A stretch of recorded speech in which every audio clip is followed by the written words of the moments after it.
Hello, greetings everyone. We have a very crowded room today.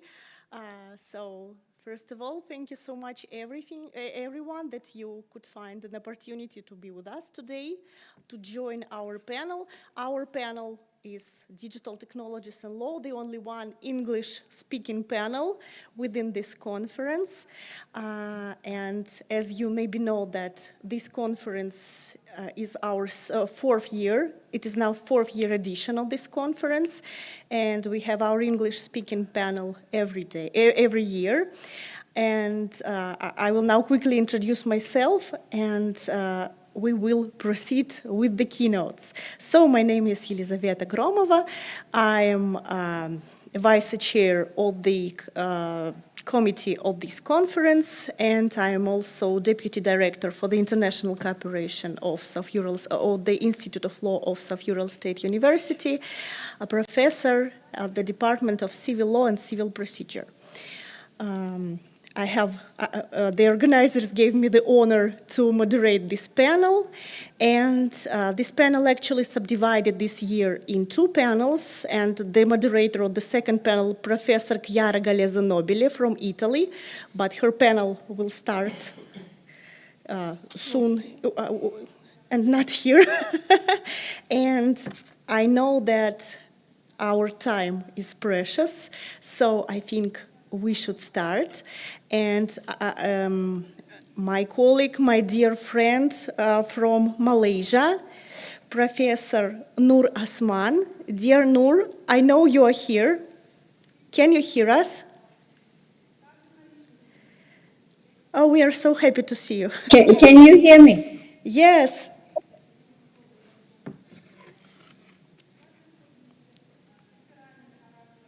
Okay. Should I start now? Is it? Yes, the floor is yours. We are happy to listen to your keynote. Okay. So I don't really understand on how should I need to download the apps. It's mean to share my screen while waiting. Okay, now seems okay. Okay, while waiting for my screen to be shared, thank you firstly to Dr. Eliza and the committee members for inviting me. I'm Dr. Nazul Haida Osman. I'm from Malaysia, but currently uh, I'm online from Paris, France, since I'm in the sort of in a holiday. Actually, I just got back from Istanbul, so I visited my friend here. So while figuring out on how for me to share my screen, so basically my topic is on the cyber biosecurity. Okay, let me share my screen. Okay, because it needs a different.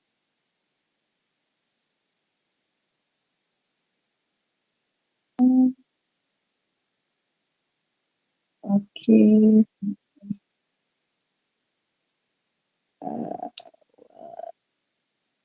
Because I'm not really familiar with the apps, so they asked me to. Uh, I'm not sure what is happening, but I'm unable to. This is for Windows. Okay. Okay, let me see how for me to share the screen because I need this contour talk install apps. Eliza, can you actually share my screen because I don't know what is happening now. I need to screen. Let me try to arrange it, okay? Okay, I don't know what is happening. because they need a different apps to share screen here, and I'm clueless on how to do it. So while waiting for Dr. Eliza to sort that out, a bit introduction of myself. I'm from Faculty of Sharia and Law, University Science Islam Malaysia in Malaysia. Malaysia is a country in Southeast Asia. Singapore is on the south of Malaysia, so Malaysia is the upper part of that peninsula Malaysia, and Malaysia is divided into two parts, that is Peninsula Malaysia and the Borneo part, Sabah and Sarawak. And we have a different system of government and administration in our country. But my topic today is about cyber biosecurity threats. Give as an introduction while waiting for Dr. Eliza. While the word cyber biosecurity might Dear be Nur Osman, just a moment. We will fix some problems with our opportunity to help you with presentation, and we will be ready. But it is very interesting that you are speaking about Malaysia. We all want to come to you yeah, to please. see Yes, to yes. see how it is in reality, and of course to become closer to legal aspects of your country in different spheres that are connected with digital issues. So, dear professor, I just sent your PPT to our IT support. Soon, then they will upload. So I'm so sorry for this inconvenience. Actually, it happens every year because Russian apps are not for beginners. We Yeah, understand. because I don't really understand the words. I don't know which part to press. Maybe Okay, all right. Okay, Yes, thank you. finally we can see. Yeah, We are so sorry for this. it's okay, Lisa.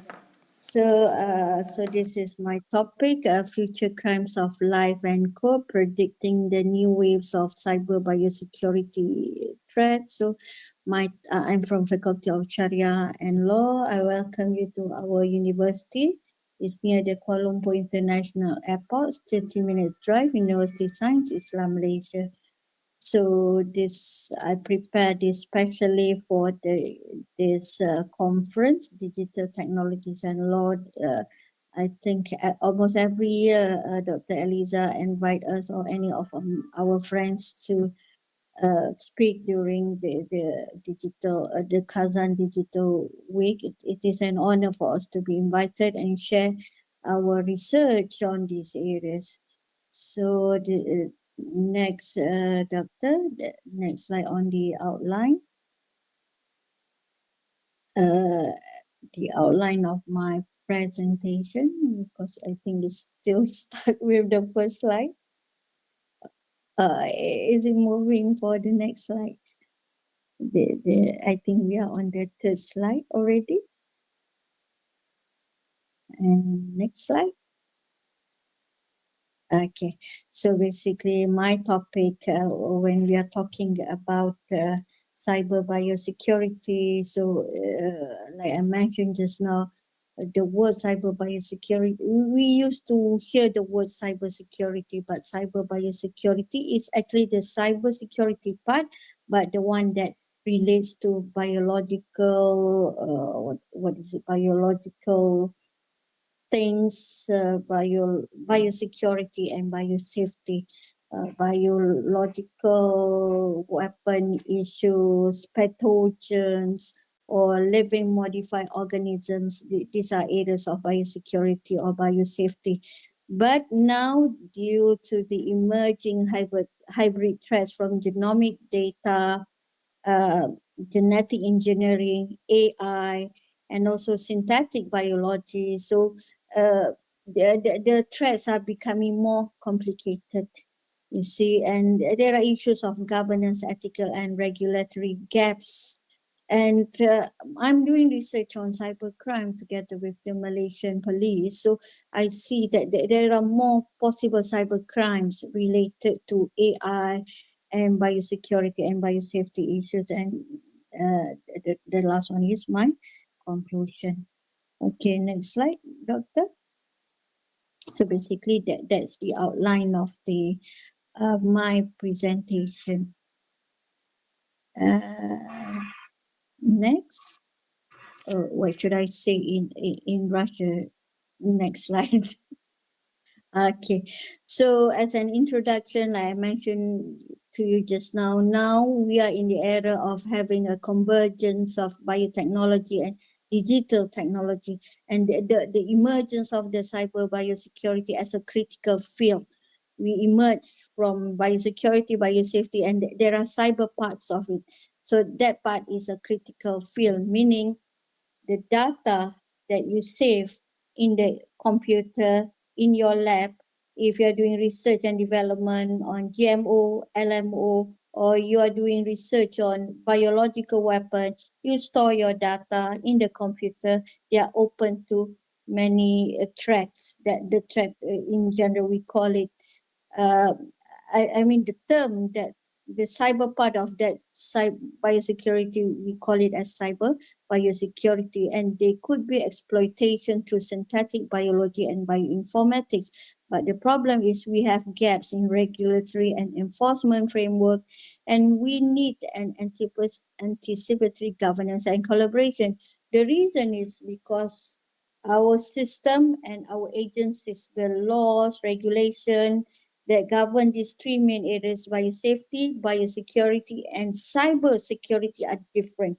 For instance, biosafety, it regulates living modified organism and genetic modified organism, LMO, GMO, whereas biosecurity, it governs the biological weapon, whereby cybersecurity, it regulates the cybersecurity part. So we see that this biosecurity and biosafety part, they have cyber part that need all to be regulated together, and there are gaps. There are different agencies that regulate this international convention. For instance, Catalina Protocol regulate biosafety, LMO and GMO, whereas a biological weapon convention with their agencies like IAEA, for instance, regulate the biosecurity, and cybersecurity, they have their own agency and convention that regulate cybersecurity. Okay, next. So we used to, we used to discuss about cybersecurity without really, we understand that there are threats, but we can't really, maybe we don't really discuss what are actually the threats, are the crime that could be committed from genomic data, AI, and synthetic biology. Due to my research, I found that these are among crimes that could be committed by the perpetrators, by the hackers on genomic data, AI, and synthetic biology. Actually, the list can be more, but I found that these are some possible crime. For instance, there could be privacy breaches and misuse of genetic information for your data in the computer at the hospital could be misused. It can lead you to be, if they are not careful, if we are not careful, uh,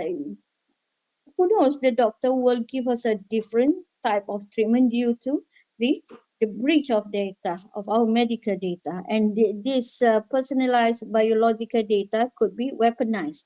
And the emergence of AI, okay, the AI driven biodesign could be used for malicious purposes, and even it could be led to autonomous cyber biosecurity vulnerabilities.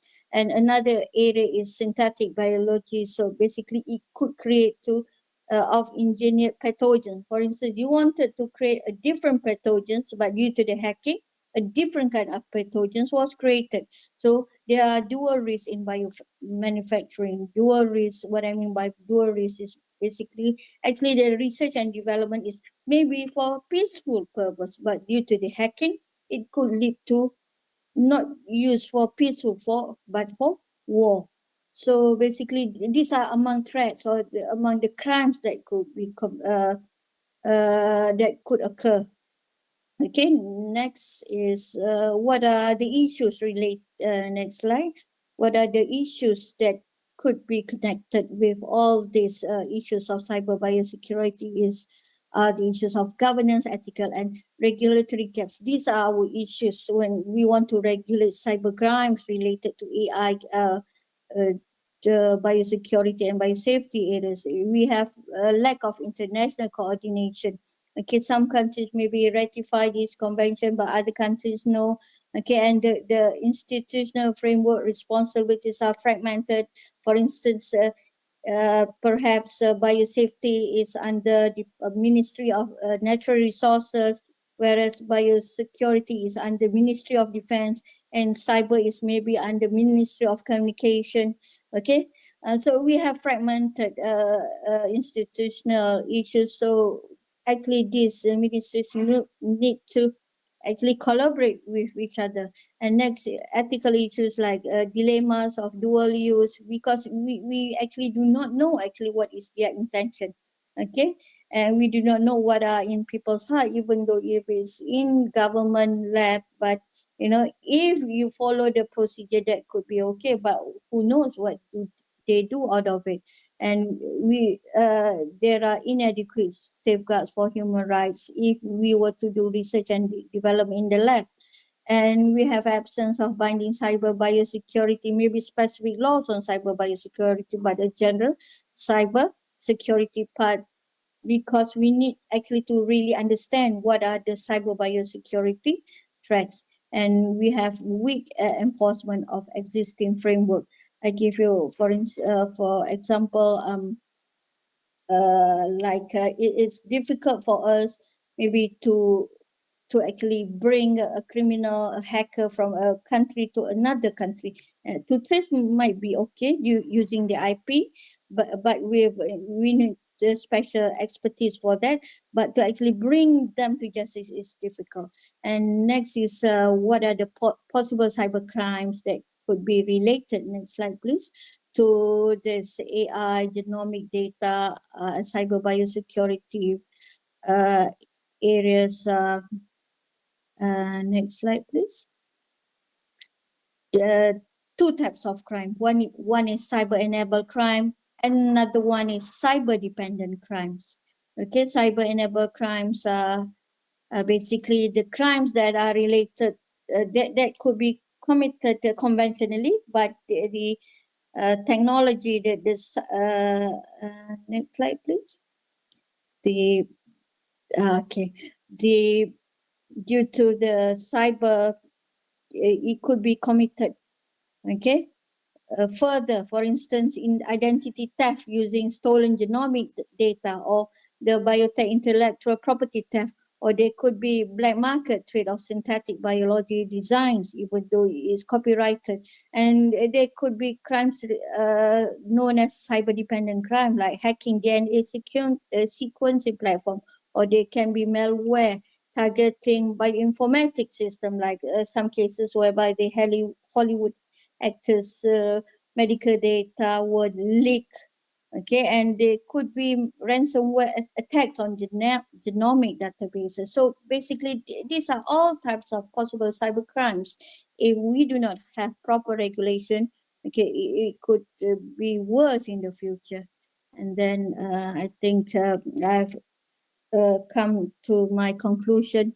So basically, the second last slide on my presentation is that I've mentioned a bit of the escalating convergence of biological and digital domain, whereby there are biological research and development, but some digital domains that relate to this biological innovation, and there are rising risks from cyber biosecurity threats. And despite that, we have persistent gaps in governance and regulation, and we need urgent need for safeguards, whether any type of regulation, either it is anticipatory or adaptive. And we need also to strengthen international collaboration as key to resilience, as these crimes are not just committed nationally, but it can be at the international level.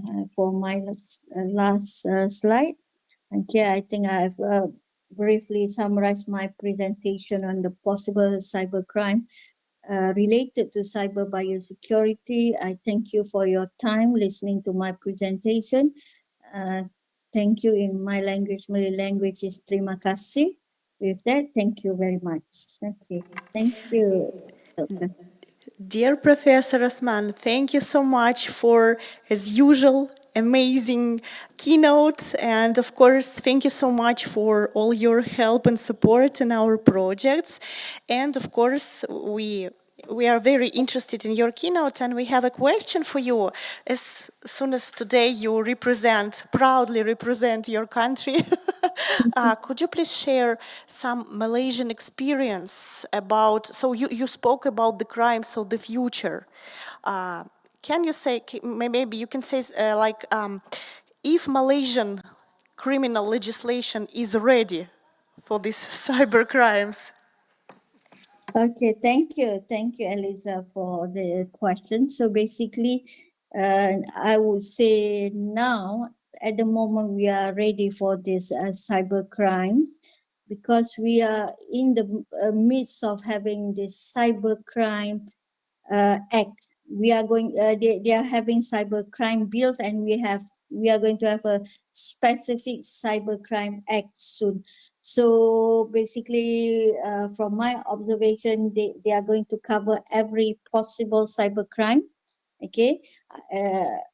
At our national level, but I think as for international level, we need further collaboration with other countries. But actually, collaboration with other countries, they are used to have. We are used to have this international collaboration. Let's say the hacker is from elsewhere.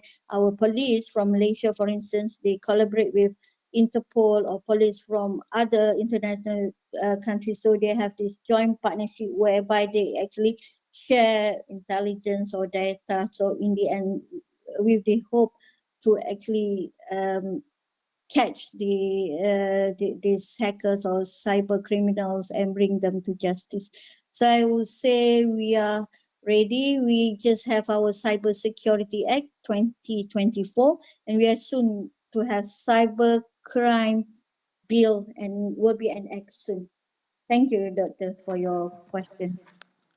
Professor Osman, thank you very much for your answer. And if you don't mind, I would like to ask you another one.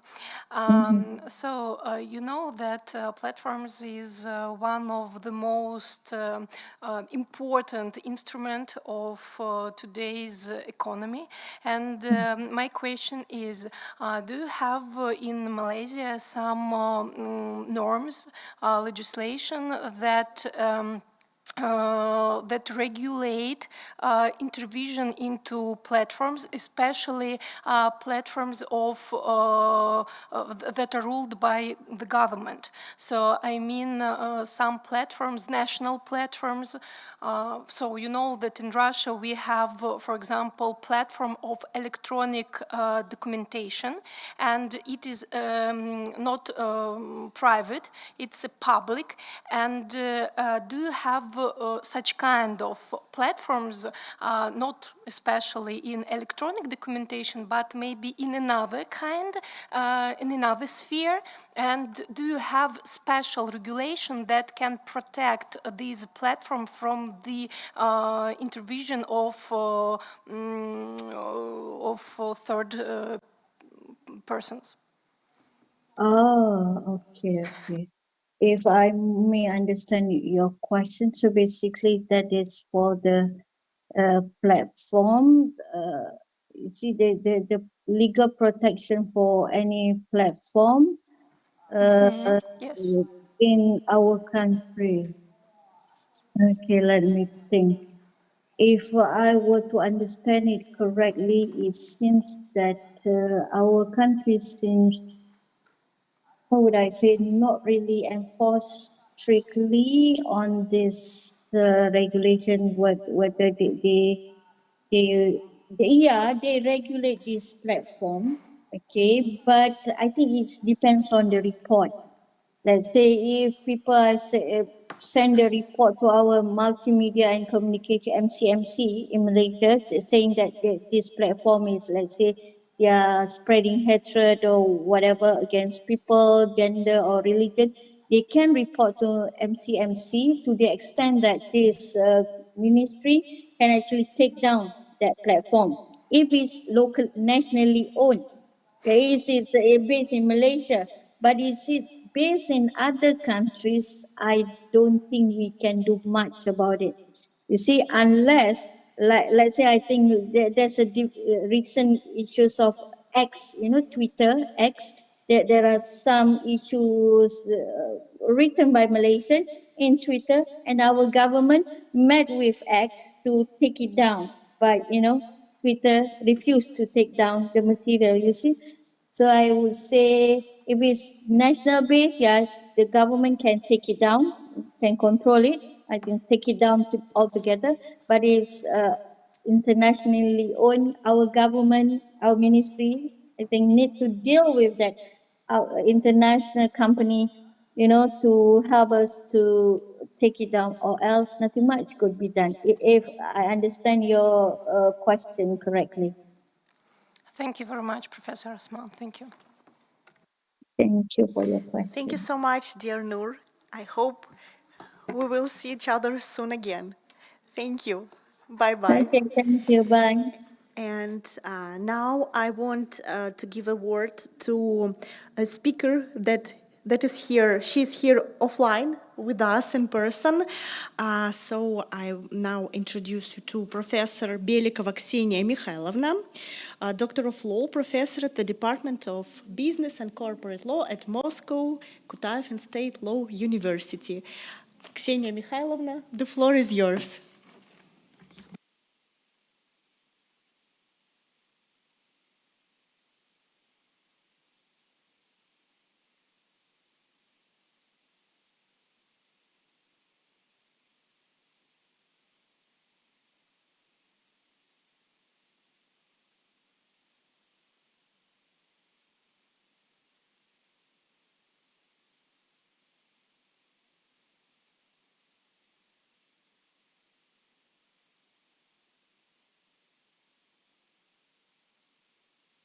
Нет, у меня работает. Давайте меняться.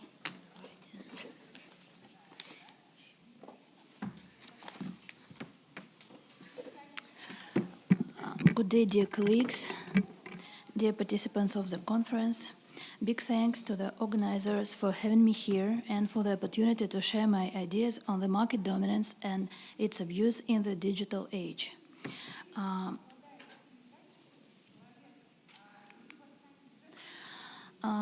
This paper argues that the classical tool of antitrust analysis developed for a 20th century industrial economy have become increasingly inadequate, outdated when applied to the dynamic and interconnected reality of digital markets while regulating market power in the digital age. The network effects, data-driven business models, and behavioral economic principles that underpin digital markets render traditional foundational concepts like market share, geographical and product markets boundaries, the essential facility doctrine less meaningful. Consequently, they are losing their explanatory power. For instance, decentralized technologies like blockchain defy categorization within traditional market boundaries, highlighting the conceptual gap that regulators must now address. Thus, the historical approach to defining market dominance is exemplified here on this slide by the case of United States versus Alcoa. The essence of the case was that the Aluminum Company of America, Alcoa, controlled approximately 90% of the primary aluminum market in the United States. The court's decision was predicated on two key criteria. First, a persistently high market share, exceeding 60%, which could indicate monopolization, and second, evidence of exclusionary behavior. And the outcome was the significant risk of the company being broken up. And as we can see, this case illustrates the historical paradigm where dominance was defined primarily through quantitative indicators, that is, the calculation of a company's share within a clearly defined, often geographically bounded market. But as we can also see in this slide, while traditional forms of abuse, such as time contracts, refusal to deal, and predatory pricing persist, the digital economy has given rise to novel anti-competitive strategies. And these new forms include, first, the accumulation and strategic use of vast user data, so-called big data, as a barrier to entry. Second, algorithmic collagen and price manipulation. Third, the exploitation of consumer behavior biases. Thus, modern case law reflects the struggle to apply old definitions to new realities. Thus, in proceedings against Google, as we can see here, regulators defined the market by the Russian language interface, treating language as a key product and geographic property. But conversely, in cases involving Microsoft, involving Microsoft, courts recognized personal computer and mobile operating systems as distinct markets based on fundamental differences in consumer behavior. So, the basic point is that the nature of competition has evolved through industrial stages. While Industry 1.0 was characterized by simple price competition, and Industry 2.0 by economies of scale, Industry 3.0 introduced intense non-price competition focused on intangible assets like brands and IP. In the current era, Industry 4.0 is increasingly defined by the principles of behavioral economics. That is, competition now manipulates cognitive biases. Thus, when we look at the theoretical foundation, we will see the following representation. The work of Herbert Zeeman on bounded rationality provides a crucial theoretical foundation. Zeeman posits that economic actors, both individuals and companies, do not seek to maximize utility, but rather to achieve a satisfying outcome. This is due to the inability to process all available information. Thus, for antitrust law, this implies that understanding the real behavior of companies and consumers is more critical than modeling theoretically rational actors. So, this principle is central to the modern case of United States versus Google, as we can see on this slide. So, the allegation is that Google maintains a monopoly in general search with a 80 or 95% share through exclusionary agreements, most notably multi-billion-dollar payments to Apple and others to be the default search engine on browsers and devices. And Google's defense that its service is free and its dominance is solely a result of a superior product was challenged by the regulators' counter-argument. The harm, they contend, is not direct financial cost, but reduced quality and suppressed innovation due to a lack of competitive pressure. And the variability to reduce quality without losing users is presented as a key indicator of monopoly power.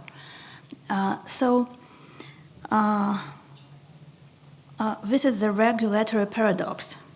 Thus, a proposed remedy in the Google case is to force the company to offer users a choice of search engine via choice screens. But behavioral economics correctly predicts that consumers are rarely change default settings due to status quo bias. Moreover, empirical research shows that if one product is objectively perceived as superior, forcing choice does not significantly alter market shares.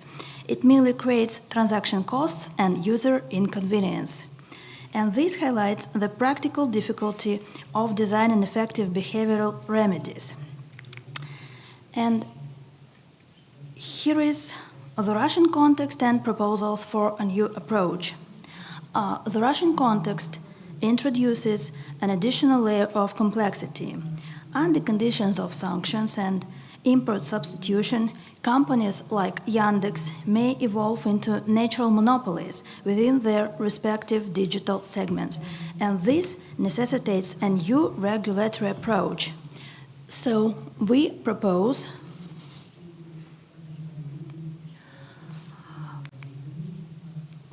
a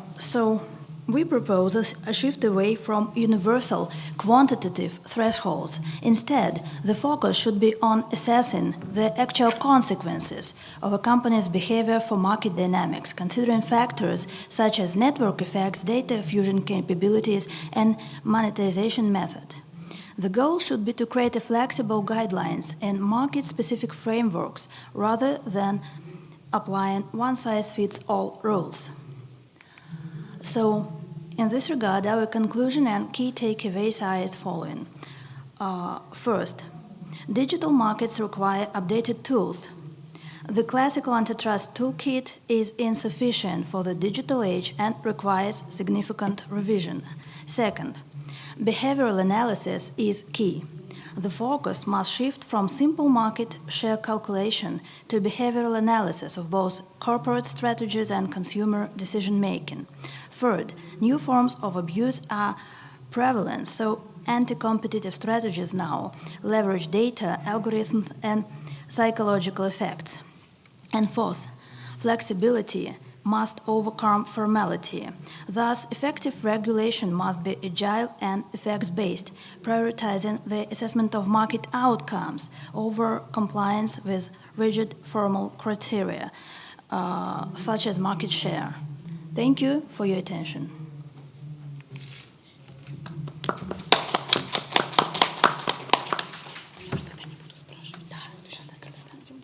Thank you so much, dear Professor Ksenia Mikhailovna, You're for welcome. this very interesting keynote. We know that you are in a big hurry to your own panel, so Thank you for giving me the floor. we wish you good luck in your panel. Thank you. And I know that we have another speaker. He is online. This is also a huge friend of this conference and the Journal of Digital Technologies and Law. So Professor Gabor Milipataki, he is from Hungary, from Miskolc University. So as you can see, our panel is full of different countries today, so we are not only from Russia. And so now we will listen to Professor Gabor. Dear Gabor, are you here with us? Yeah, I'm here. Yes, you we hear can me? see you. Hi. Hi, and thank you for the possibility that I can show my presentation and my research in this conference.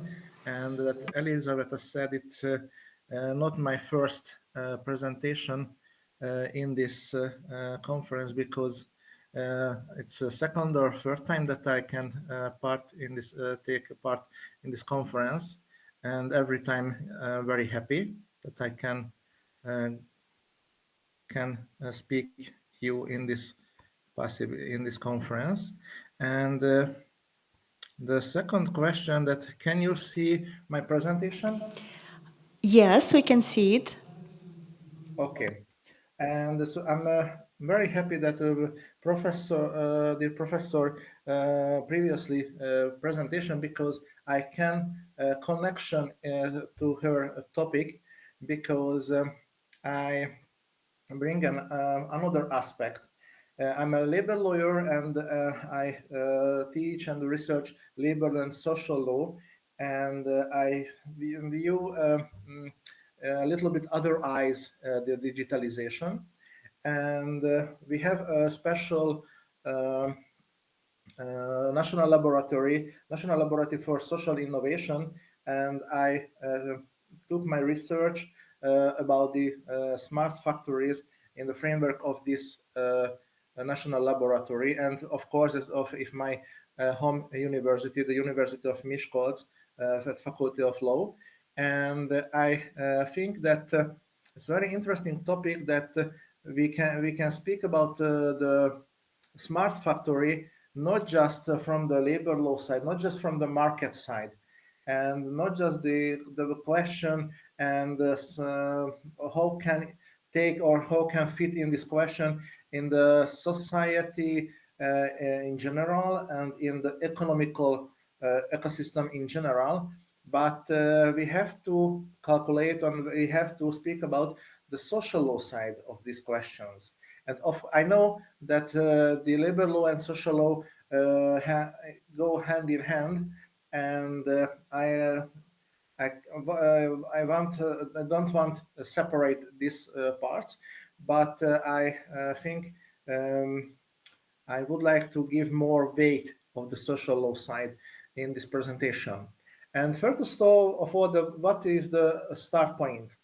And the professor said in the previously presentation, Industry 4.0 is a very important start point, and we know that this category or this type of economical thinking take the digitalization, the robotization, and AI technology on the focus.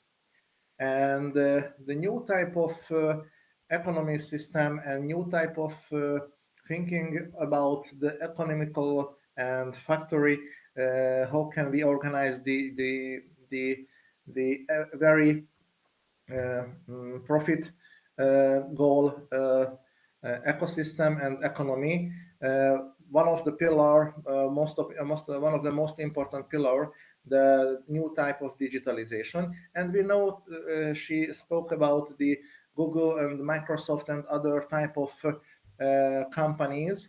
And we know that we have to speak about not just from the software side, not just from the devices, about the devices, but we have to speak about how change our life or our life situation, the new technology, and how are old frameworks such as factories being transformed, and many people working like an operator in another job in the factories. And we need speak about the how change their life, their working life, and in the social position in the middle term future, not tomorrow, not next year, but in the middle term future, how we change our society or economical mix. That it's very important. It will be affect many other things as well. And first of all, what is the smart factory? The smart factory combines all the technological innovations related to robotization and the development of artificial intelligence. That the smart factory is essential an AI-driven ecosystem, and this is the new in this type of factory. That not the robot, the new things, not the AI. If you're using AI, because we use robots and AIs and same technologies from the 1970s. But we mixed these new technologies and an own ecosystem. This is the new things in this smart factory, and we give the very strong possibility the hand of the AI, that is an AI-driven ecosystem, and this in this ecosystem, the human labor, the AI, the collaborative robots, and industrial robots working together. And it's a very new situation, and that's why the innovation of the smart factory lies in the fact that it manages all of the above elements within the single system. And in this situation, we have a narrow scope that it's directly in a labor law situation. How can the AI and the human working together? And if we step back the zero question, the general relation between AI and humans. Because if we using like a daily use, we give task to GPT, any kind of GPT, or and take questions and generate and create with them any funny pictures or collecting data and so on and so on.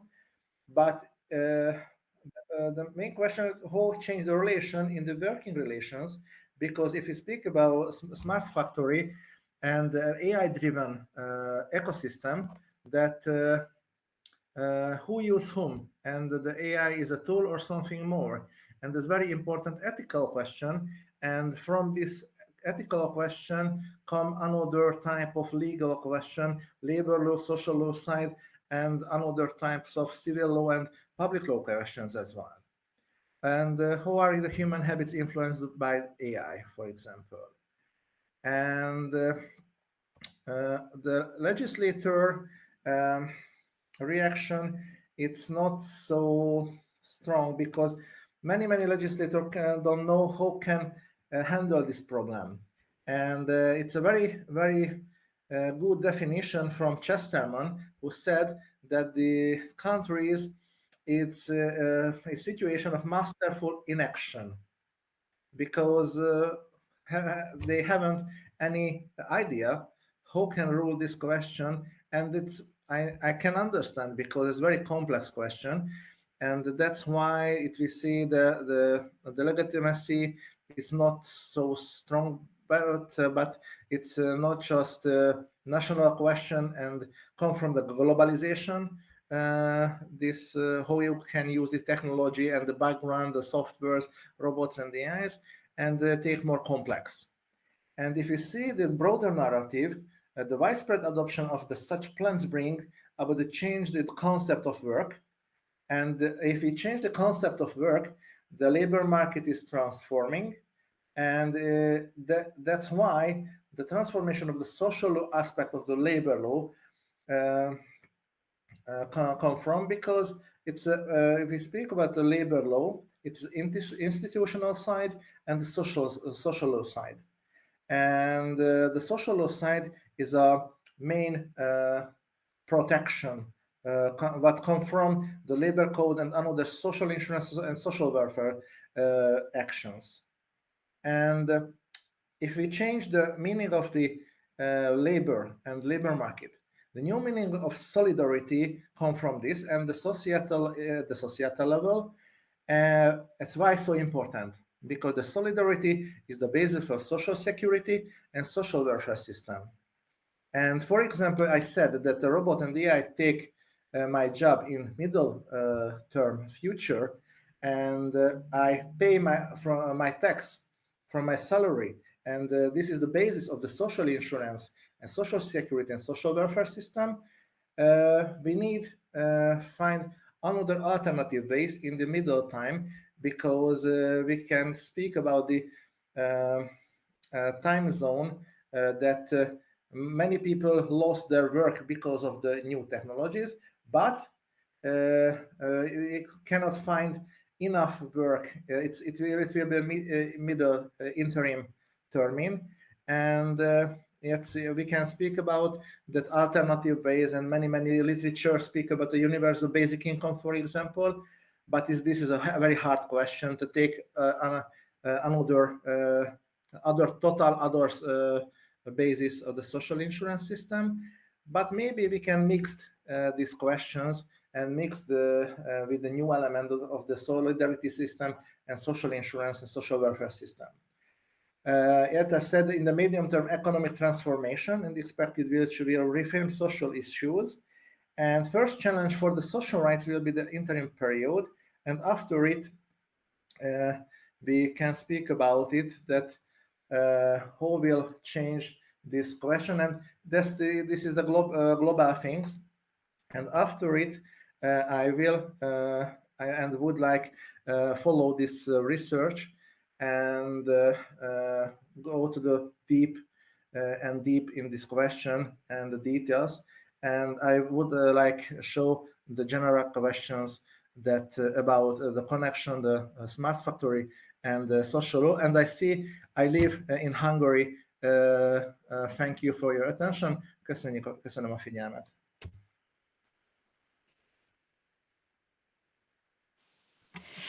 Dear Gabor, thank you so much for this very interesting keynote. And what I love in this panel that, of course, we are fans of digitalization. We do love the technologies, but of course, we understand all the risks. So Professor Asmal told us the risks from criminal perspective, and you, as an esteemed expert in a labor law, showed us other risks. And as a representative of the European Union, could you please share? I know that you have a directive on smart factories, yeah? You have some legislation on smart factories, if I'm not mistaken, yeah?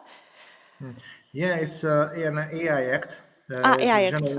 general about artificial intelligence, but it's many question about that.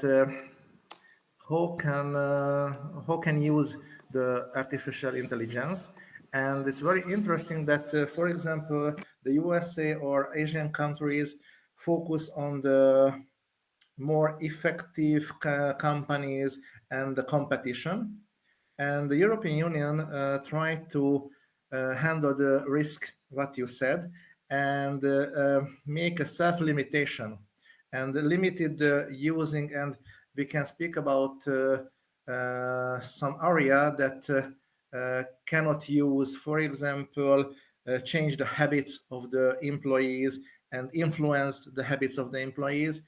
Like, for example, it's a Japan example that the smart store system control the smile of the employees, and it's a very hard influence, very hard changing the habits of the employees, and that's why if we take in the European version and try to see the in the Mirror AI Act, it is a ban. It's a ban using the artificial intelligence, for example.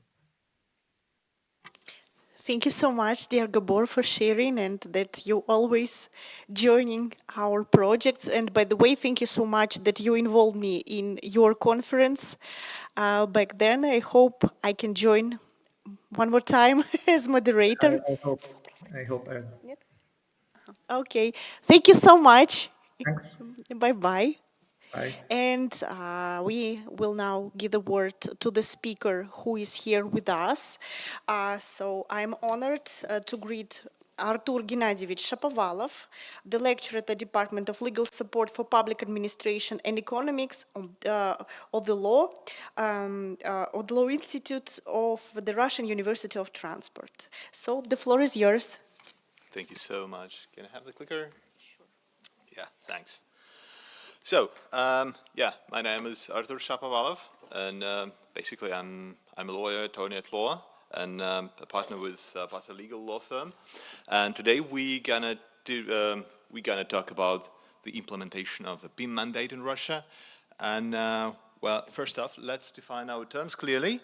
Who has ever heard about the building information modeling? Raise your hands. No. Well, wonderful.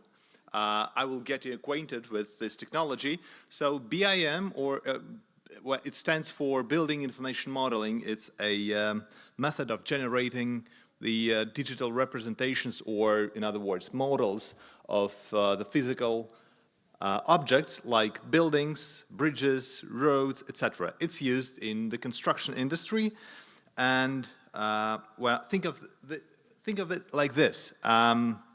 In the old school design engineering, we were drawing the blueprints, I don't know, with pencils and stuff. And now we are creating the whole three-dimensional models in the computers. They only live inside the computers, okay? So we don't print anything anymore, and these digital assets are only presented in the digital form. So, you know, when an architect shows the BIM model to his client, well, the clients tend to ask, well, is it my home? is it my house? And, you know, the architects secretly think, well, no, there's just a bunch of pixels arranged in a fancy way. So if it's not only about the pixels or the lines or even not about the 3 dimensions or how many dimensions it may be, it's more about, you know, data-driven approach. It's about managing the data, managing the information. And if previously the construction industry and the design engineering was about the technical solutions, now it's all about the information management. We have to gather all the information in one place. It's called the common data environment. And we need to then utilize it on all stages of the building's life cycle. So from the very beginning, when the blueprints are made or when the architectural project is created, through the facility management stage, like, you know, when the building has already been built and is in use, like this building, it may also have its information model, and up to the destruction of the building. So it survives the whole building's life cycle. And what is the BIM mandate? BIM mandate is described as a set of information exchange and delivery requirements stipulated by a recognized authority like a ministry or the government. And it's mandatory. It's a set of regulations that make it mandatory to use building information modeling. And in Russia, building information modeling is mandatory with regards to almost all construction projects right now. So how it all started, we had the BIM mandate since as early as 2021, when the resolution 331 came into force. And well, this resolution, the initial plan, was pretty straightforward. All the projects using the government money were deemed to have the BIM models in 2022. But, you know, well, some contractors weren't ready, the others were struggling with the tech thing. And, well, we had to, the introduction of the BIM mandate had to be delayed. It was delayed until 2023, and it was a huge struggle around this. And let's look at what the struggle was about. You can see on the picture, it's a three-dimensional model of the building, and why it's so important, and in legal sense too. If it's not only a three-dimensional picture. You can rotate it. You can see what's inside the buildings. You can see the well, if some construction elements interfere with each other, and you can fix the technical problems when you are making the design engineering, which is pretty novel and is really cool. But it's not only about the picture, it's also about the information. This is not only a 3D model, it's a database. It's an illustrated database. You can click on a wall and you will learn how much concrete is in this wall, or who is the producer of an elevator, how much it costs, and how many elevators we will need, how many fences, windows, how many windows we will need in the building, etc., etc., etc. It's all about the information about the building. So, and in 2022 and 2023, the discussion went on, and it was decided to fix the date when the BIM mandate entered into force in 2023. But how do you postpone the introduction of something? Like, you normally change the date, but not in Russia. It has been decided there are two government resolutions governing BIM, building information modeling. One governs the BIM mandate, like what projects have to use the BIM, and the other one regulates how the BIM models are created and managed. So, well, this is anecdotic, actually. In 2022, it has been decided that for the period until 2023, I think until September 2023, BIM models will not require to have BIM models to be called BIM models. Like they have took out the meaning from the word. So, and we were calling the old school blueprints the information models for like 1.5 years. And then after the things sorted out and we have got back to the building information modeling in its full scale, then this older rules for BIM models have ceased to have power, and until new rules have entered into force, another 1.5 years passed. So now everything has been sorted out, and we now have the full-scale BIM mandate that prescribes use of building information modeling technologies, both in construction and reconstruction projects using government funds and in residential buildings. So residential construction. All the residential construction that is going right now is mandated to use the building information modeling technologies. And starting this year, also low-rise residential complexes are also subject to the BIM mandate. So this technology is going forward, and while it's going forward, we have to think about the legal problems that arise with this technology, because one of the challenges that we have faced is keeping BIMs safe and secure. And our regulations say that BIM-related data must be stored in Russia, and well, it makes sense for national security reasons. But it's pretty tricky when half of the industry uses foreign tools, foreign applications for building information modeling, and these applications are not legally available in Russia. But well, it doesn't stop anyone, and. Yeah, and this is a point that we are working on, like introduction of legal responsibility is one of the key solutions to this issue that might be. And another point worth noting is who owns the building information model? Like, what is it from the legal perspective? There is another panel that deals with the intellectual property issues. And, well, intellectual property says that it's not its object because it's, it's technical solutions.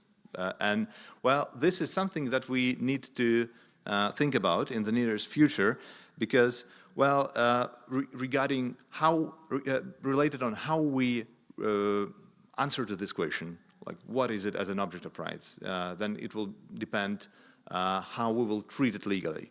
Yeah, and is it just a mere tool? Is it a manual for the building owner? Is it an object of intellectual property rights? And well, can someone claim ownership over it, and who is not the building owner? Like, there is a building and there is a building information model, and this is a yet unaddressed legal issue. And another thing is how do you think, actually? And it will become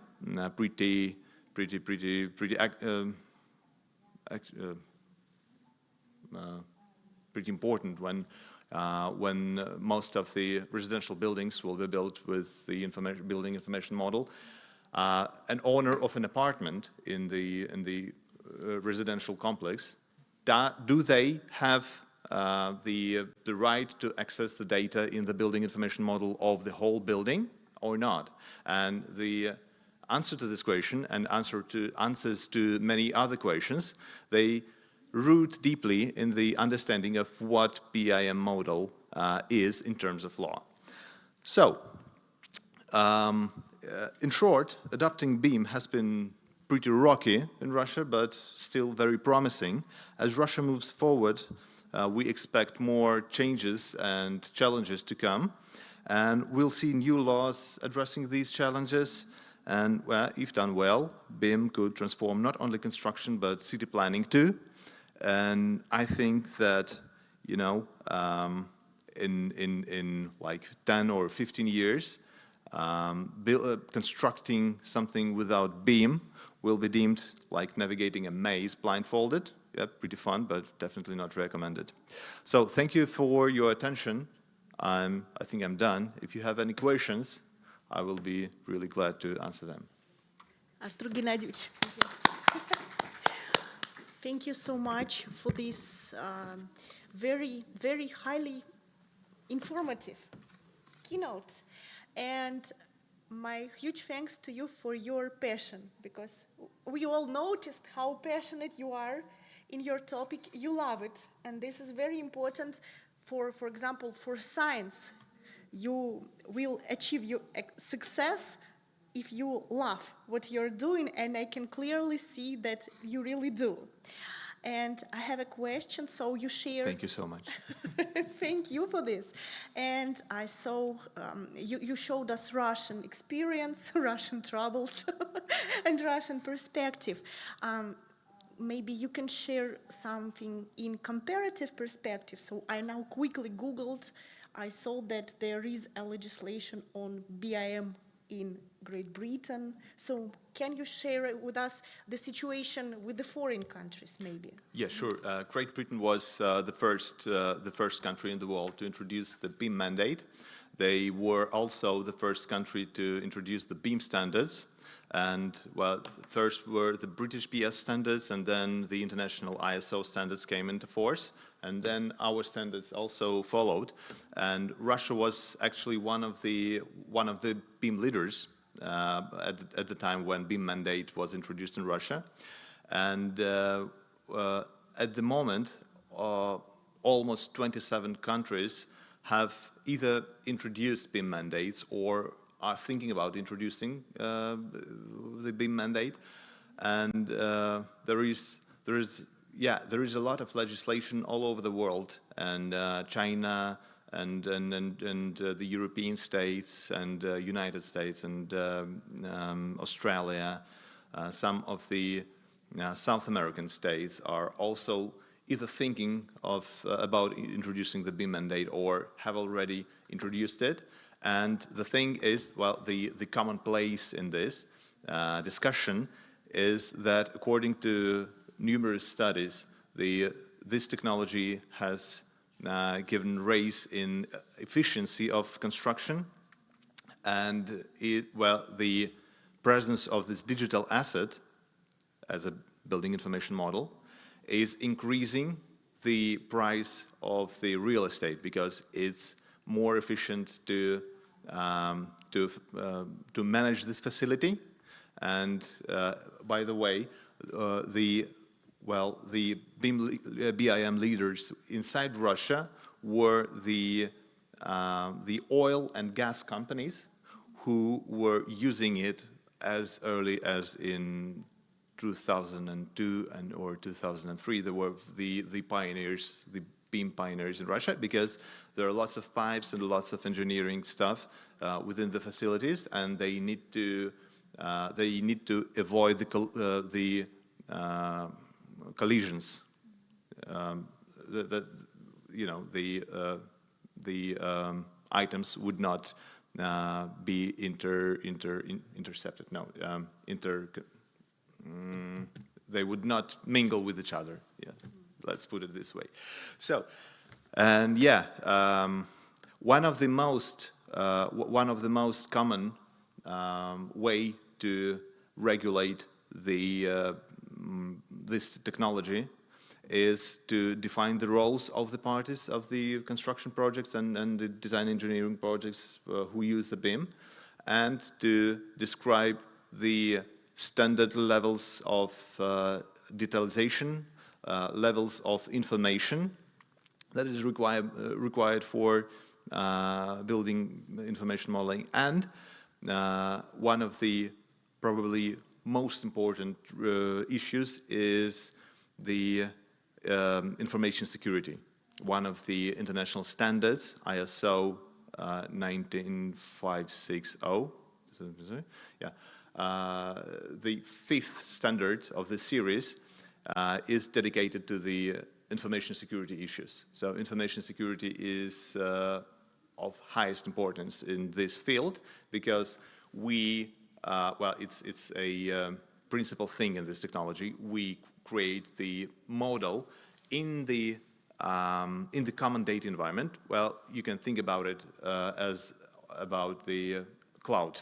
It's being done in the cloud, and this cloud is possessed by the facility owner. And yeah, different countries have different regulations, but well, these are the common, the common topics that they address. Thank you so much, and of course, we all wish you good luck with your research. Thank you so much. And now, from Russia to Paraguay, we will have now a keynote of the judge of the Commercial Court of Paraguay, and she will talk about the women's rights and about technologies in the 21st century. Professor Vivian Lopez Nunes. Dear Vivian, hola. You are here. Hi. Dear Vivian, your microphone is off. Could you please turn it on? Is that, okay. I think I'm Yes, okay we can now. hear you. Hi. Okay, do you hear me? Well, thank you, Elizabeth, again for inviting me. It's always an honor to participate in this international panel. And I must tell you that I'm not in Paraguay right now. I'm in the US. Okay, I'm at the university here at Yale. And this time I will switch a little bit my presentation because I must confess, all these years I've been a very big fan of technology, and I see technology as an ally for women. I want to introduce myself to everybody so they can understand what I'm going to talk about. Why women's rights and technology? I started as a judge 11 years ago, and from 2016, I became the first digital judge in my country. This technology helped the judiciary to expand all over Paraguay the digital files and change the whole judiciary history. Right now, we're facing this change in Paraguay and in all the region. All the courts, all the judges are not anymore working with paper, and now we work in digital files. I think that's everywhere. And after COVID, I think all courts everywhere changed the way they work. And all our lives, of course, change. Not only the way we work, also the way we teach, the way we relate each other, and the way we connect each other. But since this year, I start to think about how this technology also changed the way the young generations see the women rights, and how the information they find every day when they Google. You just say recently, I'm going to Google this. It's always like the whole truth and nothing but the truth.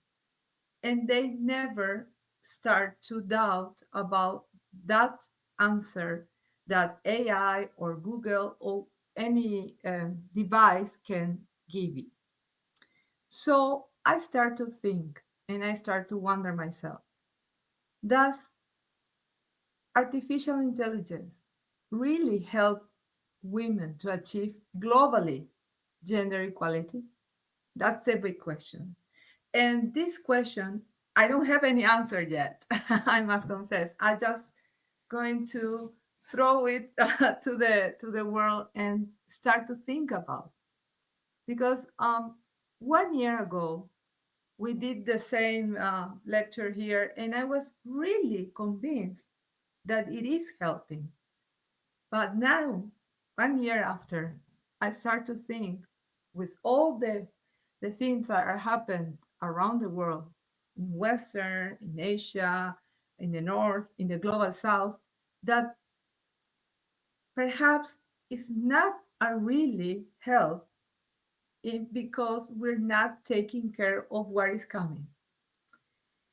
So I don't know if I can share some screen, my screen.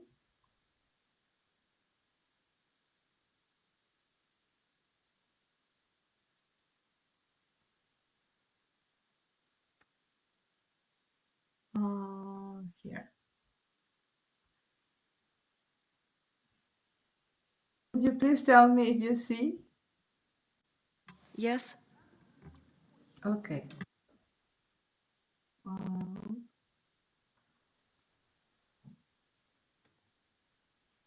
okay. I think it's not working well, but okay. Let's see this picture. This is what women around the world in the 21st century still facing, right? Have careers as you, as a professor, I'm a judge. Many women around the world work outside their homes. Things change, but we still are facing this discrimination when we go outside and in the world and start to compete for a place, for a decision, for a position very up in the, perhaps in a court, perhaps in a corporation, and we still face this kind of discrimination. And the path for us is never easy. Why I'm saying this? Perhaps it's very like obviously, but it's not obviously because it's in the unpaid care that we do at home with our children, with our parents, with our relatives. There's nobody can see that or pay that or can put in a number. A few 1 month ago, I saw an article about how much money is in terms of economy will be considered unpaid care in the world. The first economy, obviously, now the market is China, then India, and the third one will be unpaid care. So this thing that we're not seeing is also not in the platforms, is also not in the technology. Technology help us to fight with these roles we have every day, 24/7 around the world. But it's not doing, I think, it's not enough. And it will be not enough in a few years. So this is the question.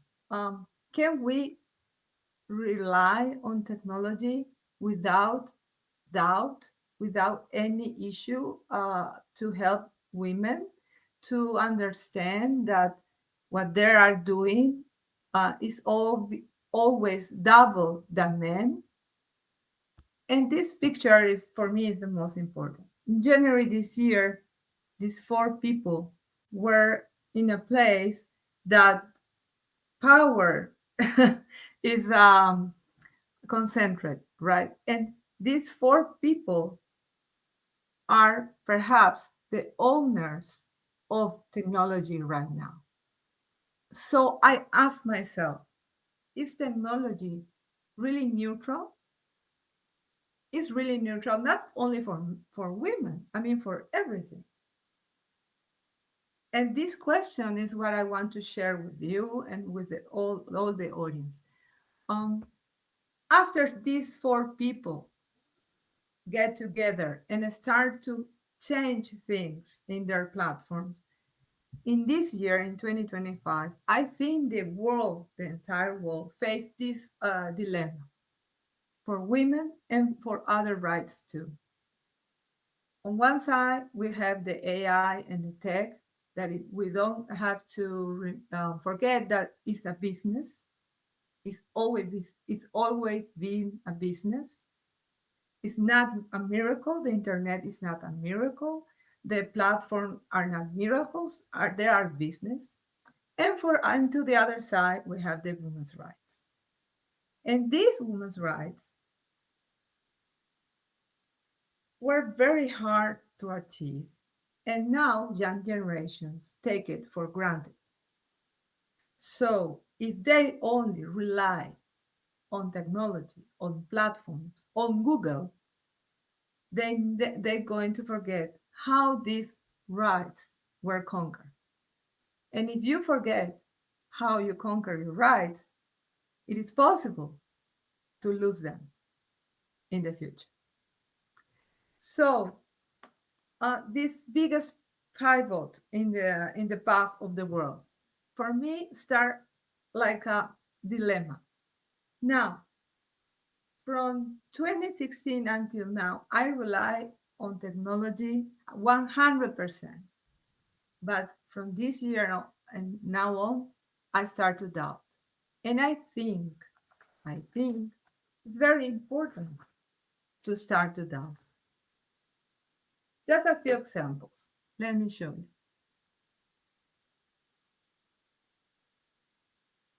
When you start to Google something, there are one, two, three, four, five kinds of bias in the AI.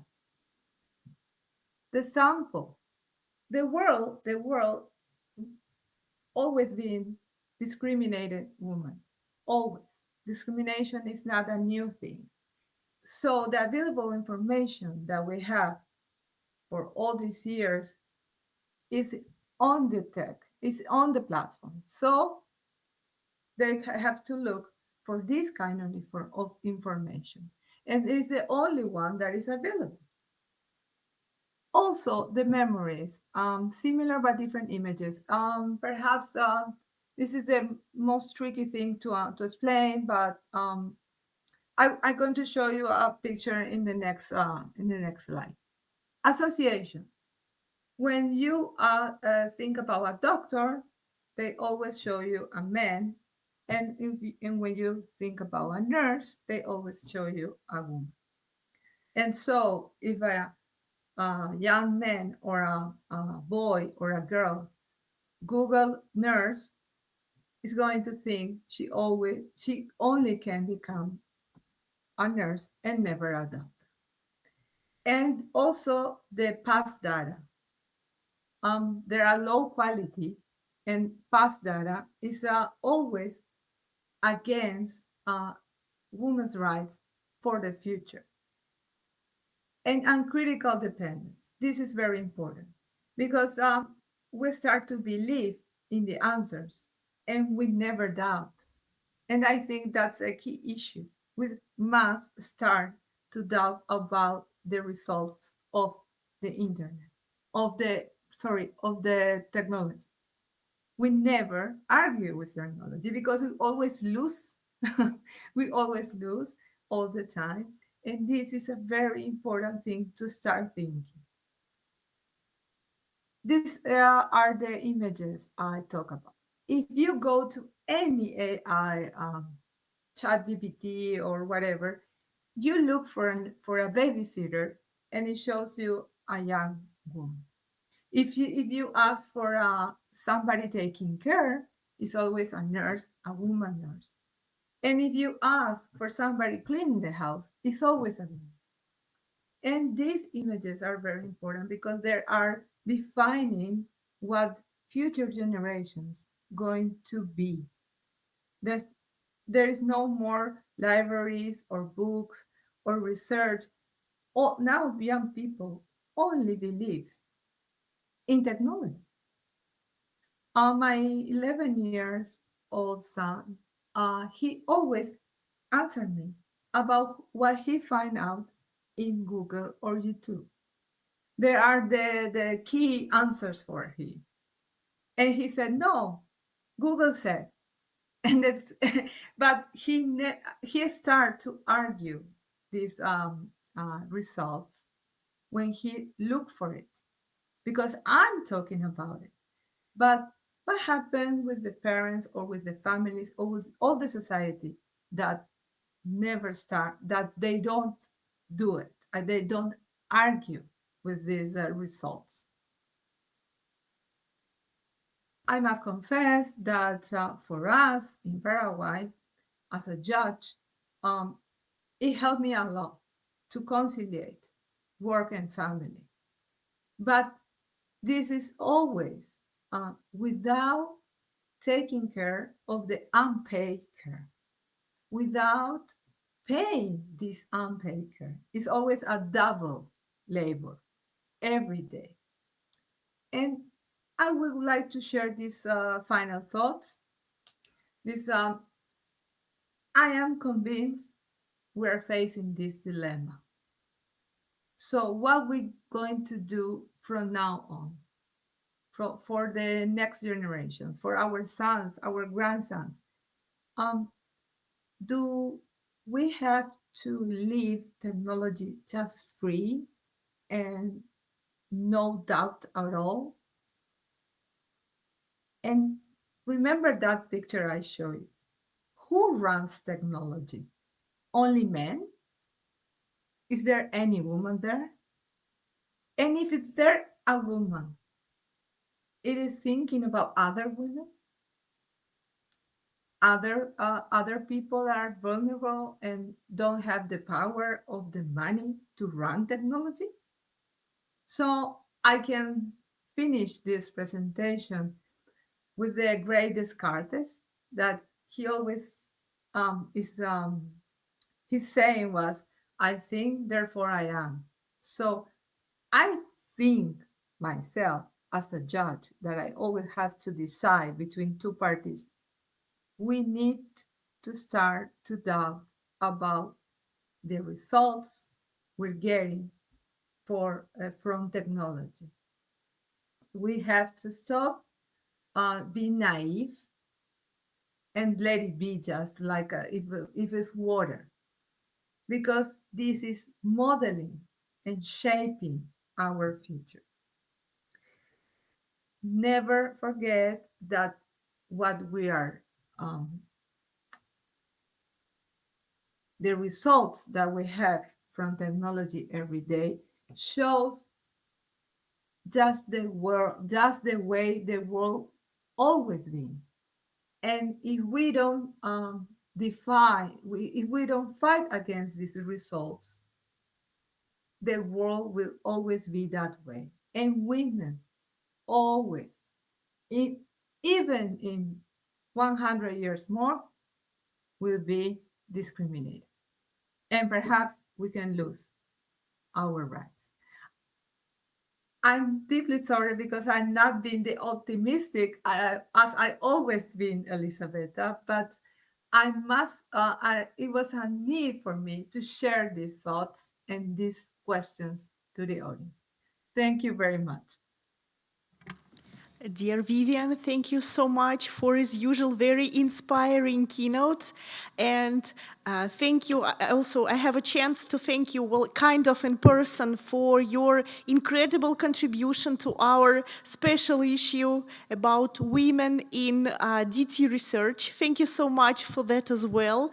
And here with me, Professor Maria Bajina, and she wants to ask you a question.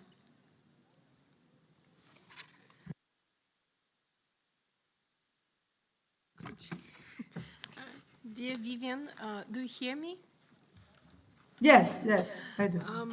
I just want to ask you, do you think that such position of woman in the world of men is in the sphere is just in Asian countries, or this situation with the digital technologies is also equal for European countries? What do you think? I think it's globally. I think it's global. I mean, there are some countries that are worse, Oh, and of some course. regions are worse. I think Asia perhaps is Unfortunately. countries like are worse than Western countries. But even here in the U.S., women face this double labor every day, and even they don't have a pregnancy leaves uh, until today, 21st century. So if you want to become a mother and you have your career, you just have to quit to become a mother. And these kind of options, I think in the 21st century is unbelievable that you have to make this because the men don't have to. They just continue with their careers. So I think it's everywhere. And do you think that here in Russia we have such talk about the situation when a woman has a baby and it is like her job? So she has to be paid for this situation, for being mother. There is such a discussion about making it a law that woman that is pregnant or has a child or children has to be paid for being mother. Do you think it is fair, or it's maybe not so good idea? What do you think? I think the first model will be the Swedish model. The Swedish model, they pay men and women. I mean, both parents have the paid leaves, so they can take care of the baby. Because society asks us, the women, to be mothers, but they don't ask the men to be fathers. It's like our own responsibility, only responsibility for women. So if the societies around the world wants families, they have, I think the states have to help the families to become parents Actually, and and give resources to the families to do this job because it's a very hard job. I think it's the most hard job ever to become parents, right? actually, in Russia we have such payments, but we do not view mother as that take care of her child as a worker, as an employment, as an employee.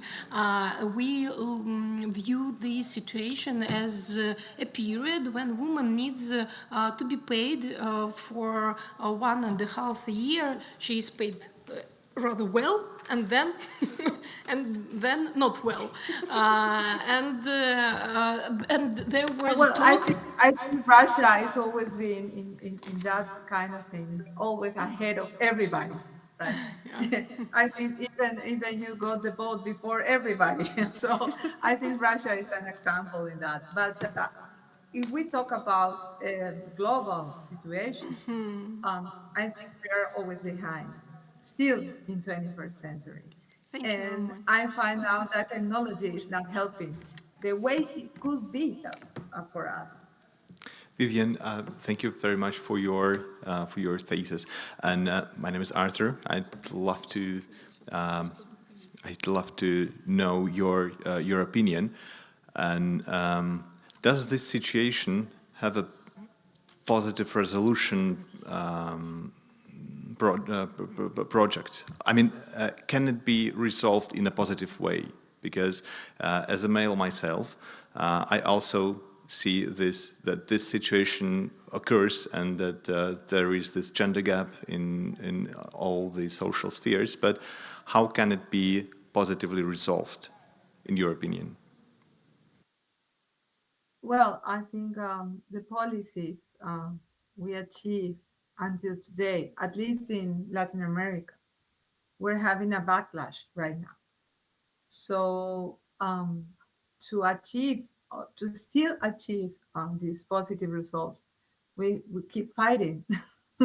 We don't have to take rights for granted anywhere, because this is the whole world is changing, and I don't see as the future years. And when I hear the young generations as a professor, I see the young women are not aware of what can come. They are like, just, I have everything now. I don't have to think anymore about fighting. I don't know why women fight. And they're not aware. And this unconscious feeling that I don't have to fight is what worries me. So to achieve positive change and to fill that gender gap, we must keep fighting in all fields: academia, at work, as a judge, in the media, in technology. Because if we don't do that, perhaps in not in distant future, I mean 20 years perhaps, we're But going the, to go back yeah, everywhere. thank you so much. The fight is a process, but there should be a result. And I constantly think about how we should redefine the gender roles, or should we not? And what is a man's role? And there are just no feasible answers to these questions as comes to me, because I have no idea what is awaited from a male. And I can understand that, but I just want to make questions and not give all the answers, because I don't have the answers yet. To think. So if you start to think, perhaps we can find it together, the answers. yeah, maybe that's the best solution, to listen to each other and to think about the best possible solutions that we can come to. Yeah, thank you so much. Thank you. Thank you for Thank, your question. Okay. thank you so much for Thank you, this Elizabeth. very, very inspiring conversation. Thank you, dear Vivian, as usual, for all your help and support. And we wish you good luck with United States and Yale opportunity. Bye-bye. And last but not least, we have a speaker from Russia, Buryanov Maxim Sergeyevich. Maxim Sergeyevich, are you here with us? Hello, dear colleagues. Hello. Can you hear me? Yes. Yeah, okay. Thank you. Can I share my slide? Can you see my slide? Not yet. Now we can see it. Okay. You see it, yes? Yes. Okay, great. Hello, dear colleagues. My name is Maxim Buryanov. I am CEO of Global Forum, and I am created my report about the future of digital law, digital state, and digital human rights after the UN Global Digital Compact. We stand in an era when rules are increasingly written in code. Digital platforms, digital infrastructure, and general purpose AI shape attention, identity, and opportunity at planetary scale. The Global Digital Compact was approved in the last year in the United Nations agenda. This document, Global Digital Compact, created new social contract for new digital reality. The Global Digital Compact acknowledges this reality and places human rights at the center of digital cooperation. But to move from the aspiration to outcomes, we need a techno-legal standard that binds design, deployment, and oversight to the same North Star: human dignity with children's rights, human rights as a default design constraint rather than an afterthought. First, the normative edifice built in the mid-20th century, I mean Universal Declaration of Human Rights and Covenants, requires a digital extension that names that entitlements we actually live by online. Second, but implementation must be engineered via standards, procurement, certification, audit, and remedy, not merely declared. Third, protecting the youngest users is not a niche, it's a reliability test for whole system. The Global Digital Compact consolidates a valuable consensus, strong encryption, opposition to blanket internet shutdowns, due diligence for the companies aligned with the UN guiding principles on business and human rights, inclusion and accessibility by design, and cooperation across stakeholders. However, I see three gaps remain. No integrated catalog of digital rights. We don't have UN definitions of digital rights and catalogs of rights connected with access to internet, access to GovTech systems, access to overcoming digital challenges. We still lack a harmonized list that covers connectivity, privacy, and data protection, discriminations, identity and personal sovereignty, digital participation, and remedy. And we see weak enforceability commitments focus on encourage and promote, will detail being oversight, redress, and independent audits is limited. And for third, efficient child-centered specifics. References to the Conventions on the Rights of Child are welcome but not yet amount to operational safeguards across products and platforms. These gaps are addressable if we connect international law to technical practice through a layered pathway. In context of Global Digital Compact, I created a book, Global Digital Human Rights, and created new concept for human rights in context of new era of new technologies for fourth industrial revolution, AI, and new approach for network states. My book consolidates many other stakeholders' approach for created human-centered digital transformation. And my concept was approved by the father of the internet, this name Winton Cerf, on the founders of the internet, and created the special forward for my book. And this QR code, you can see my book in Amazon if you're interested in this topic in the project of global digital rights. My approach consolidate theoretic and practical conditions for overcoming global digital challenges. We now see digital fork of our history. In the left side, militarization of cyberspace, risks of AI, system of total surveillance, complex risks to child and personal development, and others risk in context of digital divide. But right side, we see a more good way to create a more sustainable, human-centered future with AI and humans, when technology is extension of human identity. Now I have a little research how to create from norms to code our ideas. For first, foundation norm. We need a declaration on global digital human rights that extends universal freedoms in the digital context and recognizes children's rights explicitly. After that, we need UN resolutions and guidance, thematic instrument, AI, data safety, child protection online, and models provisions for national transportation. After that, regional and domestic level, convergent legislation on access, privacy, algorithmic accountability, platform duties, and effective remedy. After that, work in standards and procurement, and certification, audit, and redress.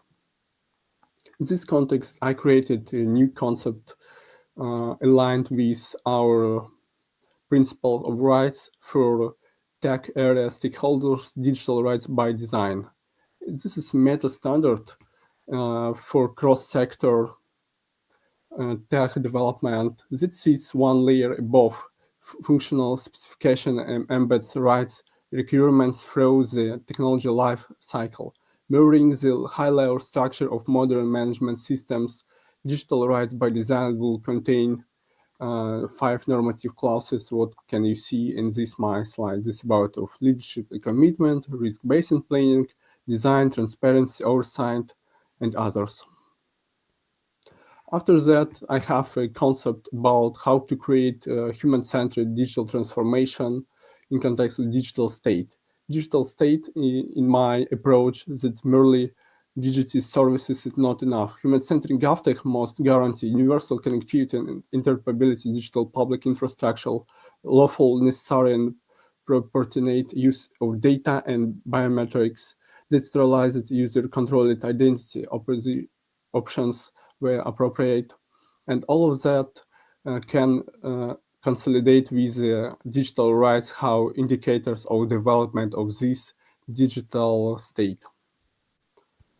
In this context, I have a special concept of context of children and youth digital rights. Children meet the internet earlier than they meet many public institutions designed for their interest in improves safety and usability for all.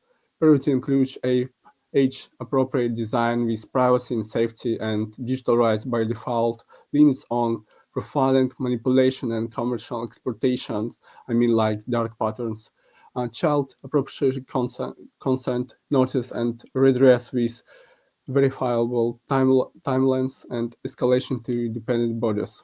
And of course, digital literacy and precipitation in context of understanding how work digital rights of child. I have a lot of concepts related of digital transformations in context of human-centric. Global digital human rights is a basic concept. It's essential capacities for human development guaranteed from birth and related on realization of international and national law. The realization enables access to social goods through digital technologies and extends fundamental freedoms online. And digital law in this context is principles, norms, cryptographic solutions, and algorithmic governing hybrid social relations to realize digital rights and support sustainable development. My concepts related with the Sustainable Development Goals, United Nations. In this context, I have created 3 generations of digital rights. You can see this in the slide. First generation related with accessibility. It's about rights to context to connectivity, privacy, data protection, literacy, equality, anti-discrimination, and others. For second productivity, it's about how to create new GovTech systems for realization our civil, social, economic, political, cultural rights via technology and fair access to opportunities, digital participations, identity and personal security, equality, digital education. And the next generation, it's about united, how to create system for overcoming our global digital challenges and all of global challenges. It's about how to create new digital peace and demilitarization of the digital sphere, how to create global digital governance for future environmental sustainability of tech, human-centered AI, cooperation, inclusive startup development. Have a little roadmap for our next 5 years. I see we need a new declaration and conventions of global digital human rights in the next 5 years for the United Nations system. After that, we need to create big work with the member states of the United Nations, create aligned domestic law with new international obligations, adopt regulatory sandboxes with safeguards and digital rights. And we need more cooperation with other stakeholders. I mean, private sector and investors, integrate digital rights KPI into the ECG principles, conduct digital rights due diligence, publish transparency reports and model cards. And we need more work with technical community and standards bodies to produce interoperability, safety, context of digital rights, security and accountability profiles, ship security by default toolkits. And we need more work with education media stakeholders, make digital rights and safety core, circularium provide plain language resources, adopt clear editorial standards on data safety and misinformation. And after that, we need big work with civil society, children and youth, use civic tech to report harms and so design solutions, participate in oversight bodies, build mentorship networks to scale local good practice. In conclusion, I see we have a global digital compact.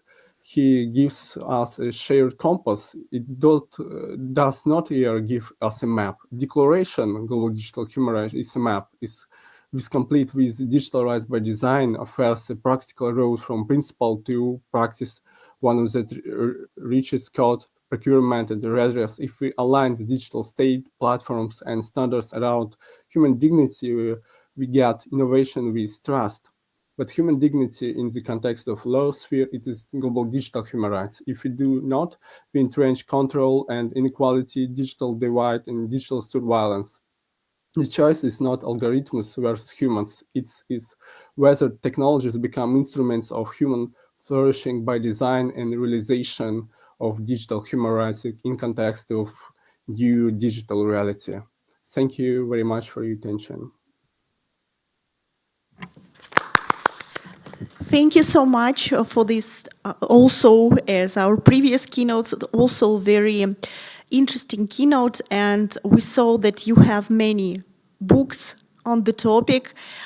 So we wish you good luck, and we wish you to continue with your very important research.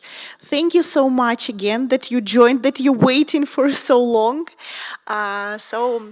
Dear participants, well, regretfully, the time for us is to finish the panel, and I want to thank everyone that you found the opportunity to join us, to participate, to listen, to deliver the keynotes, and I wish you success in everything. And of course, thank you our dear IT support for your patience. So everyone, we wish you a great day. Bye-bye. Thank you. Thank you. Bye. Thank you.